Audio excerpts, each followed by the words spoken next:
एक तरफ बिहार में भारतीय जनता पार्टी शराबबंदी का समर्थन कर रही है, तो दूसरी तरफ आंध्र प्रदेश में भारतीय जनता पार्टी के प्रदेश अध्यक्ष यह कह रहे हैं कि उन्हें विधानसभा चुनाव में 1 करोड़ वोट दिया जाए, वह 70 रुपया और 50 रुपया में शराब बेचेंगे।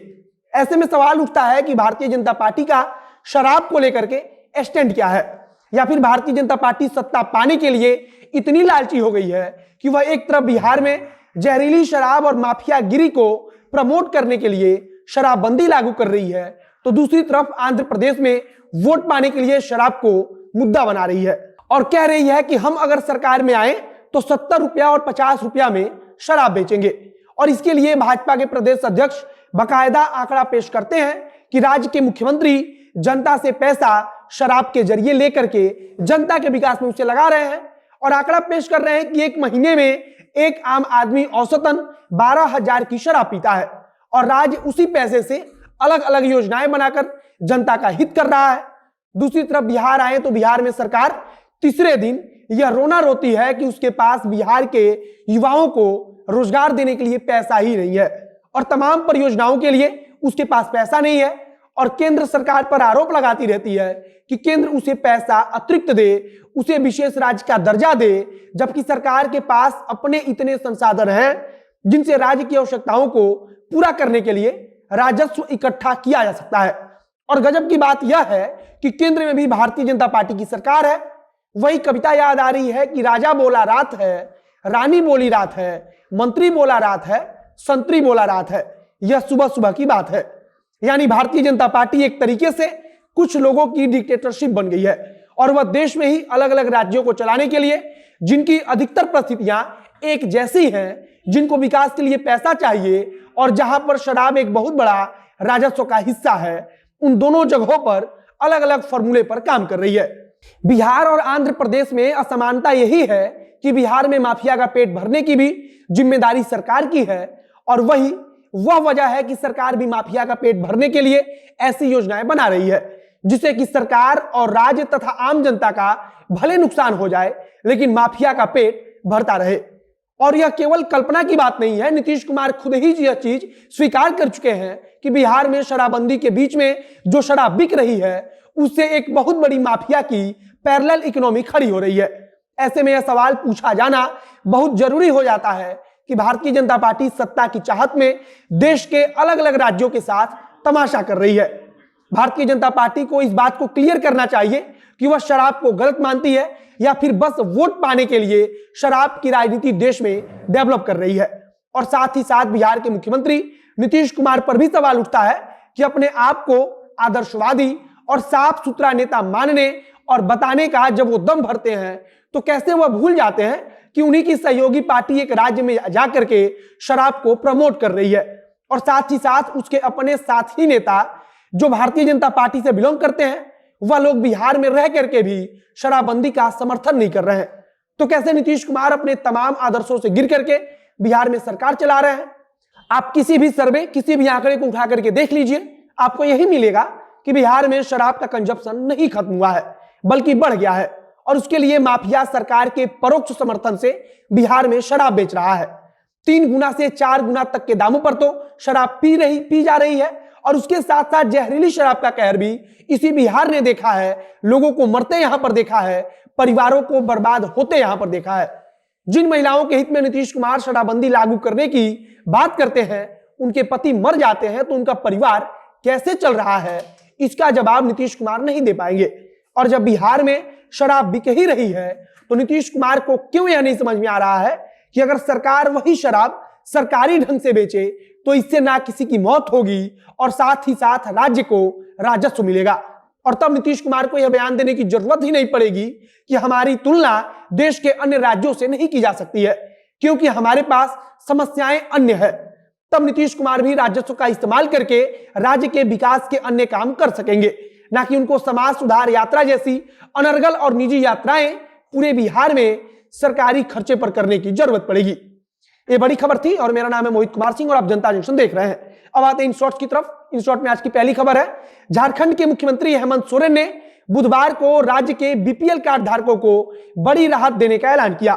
राज्य सरकार ने बीपीएल कार्ड धारकों के लिए पेट्रोल की कीमतों में कटौती करने का ऐलान किया है। जानकारी के अनुसार नए फैसले के तहत इसकी कीमतों में 25 रुपए की कमी की जाएगी।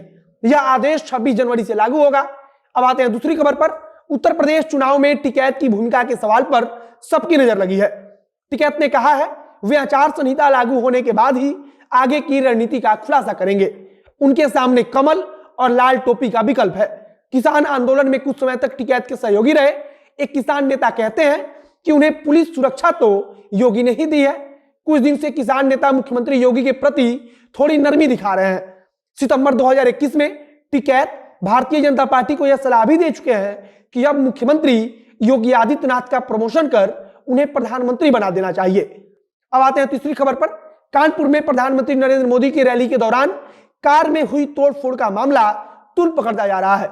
इसको लेकर भारतीय जनता पार्टी ने समाजवादी पार्टी पर बड़ा आरोप लगाया है। भाजपा के राष्ट्रीय प्रवक्ता संबित पात्रा ने अखबारों में प्रकाशित खबरों का हवाला देकर दावा किया है कि पीएम की रैली के दौरान कानपुर में दंगा भड़काने की साजिश रची गई थी। इसके पीछे समाजवादी पार्टी के नेता थे। अब आते हैं चौथी खबर पर। कर्ज माफी समेत अन्य मांगों को लेकर पंजाब के अलग अलग हिस्सों में प्रदर्शन कर रहे किसानों ने अपना आंदोलन वापस ले लिया है। पंजाब में किसान आंदोलन खत्म होने के बाद रद्द की गई ट्रेनों को बहाल किया जा रहा है। उत्तर पश्चिम रेलवे के मुख्य जनसंपर्क अधिकारी कैप्टन शशि किरण ने बताया कि किसान आंदोलन के कारण जिन ट्रेनों को रद्द किया गया था, आंदोलन खत्म होने के बाद रद्द की गई सभी ट्रेनों को बहाल किया जा रहा है। अब आते हैं आज के कानून के हिस्से पर। आज का कानून, सुप्रीम कोर्ट ने कहा है कि बैंक में ग्राहक द्वारा जमा किया गया पैसा बैंक के पास ट्रस्टी के रूप में नहीं होता है, बल्कि यह बैंकर के फंड का एक हिस्सा बन जाता है, जो एक ग्राहक द्वारा जमा की गई राशि का भुगतान करने के लिए संविदात्मक दायित्व के तहत होता है, जो कि ब्याज की सहमत दर के साथ मांग पर होता है। Chief justice of India NV Ramana, justice Suryakant और जस्टिस हिमा कोहली ने एक पूर्व बैंक प्रबंधक की अपील पर फैसला करते हुए यह टिप्पणी की, जिसे भारतीय दंड संहिता की धारा 409, 420 और 477A के तहत आपराधिक विश्वासघात, धोखाधड़ी और खातों के जालसाजी से संबंधित अपराधों के लिए दोषी ठहराया गया था। फैसले में पीठ ने आईपीसी की धारा 409, 420 और 477A के तहत आरोप साबित करने के लिए आवश्यक सामग्री पर चर्चा की, जब तक यह साबित नहीं हो जाता है कि आरोपी एक लोक सेवक या बैंकर आदि को संपत्ति सौंपी गई थी।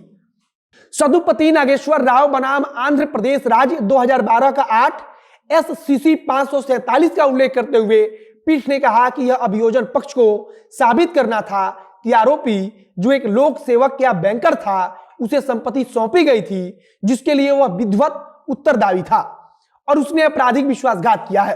पीठ ने कहा कि सार्वजनिक संपत्ति को सौंपना और धारा 405 में दिए तरीकों से उसकी हेराफेरी या उसका उपयोग धारा 405 दंडनीय अपराध बनाने के लिए एक अनिवार्य शर्त है। पीठ ने भारतीय दंड संहिता की धारा 405 के तहत आपराधिक विश्वासघात के अपराध की सामग्री का उल्लेख किया। हालांकि सुप्रीम कोर्ट ने अपीलकर्ता को संदेह का लाभ देकर बरी कर दिया, लेकिन कहा कि एक बैंक अधिकारी के रूप में उसका आचरण अशोभनीय था। अदालत ने कहा हालांकि वह आईपीसी की धारा 409, 420 और 477A के निषिद्ध क्षेत्रों में अतिक्रमण नहीं करने के लिए काफी चतुर था, लेकिन उसने बैंक को वित्तीय नुकसान पहुंचाने का जोखिम उठाया। इसीलिए बेंच ने माना कि अपीलकर्ता की कार्रवाई घोर विभागीय कदाचार है और बैंक की सेवा से बर्खास्त पूरी तरह से उचित है। इसीलिए पीठ ने स्पष्ट किया कि बरी करने से वह बहाली का हकदार नहीं होगा। अब आते हैं अपने अपने अंतिम चरण पर। आज की नसीहत है, चार्वाक कहते हैं यवत जीविते सुखम जीविते ऋणम कृत्वा घृतम पीविते, अर्थात जब तक जियो मौज में जियो, कर्जा लेकर भी घी पियो, यानी जीवन एक बार ही मिला है। असुविधाओं और कमियों को येन केन प्राक्रेन सुविधा और संपन्नता में तब्दील कर दीजिए। अब घी पी लिया और पचा लिया तो किसमें दम है कि वसूल ले उसे। बाकी मौज करिए, कल फिर मिलेंगे। हमें दीजिए इजाजत। बहुत बहुत धन्यवाद।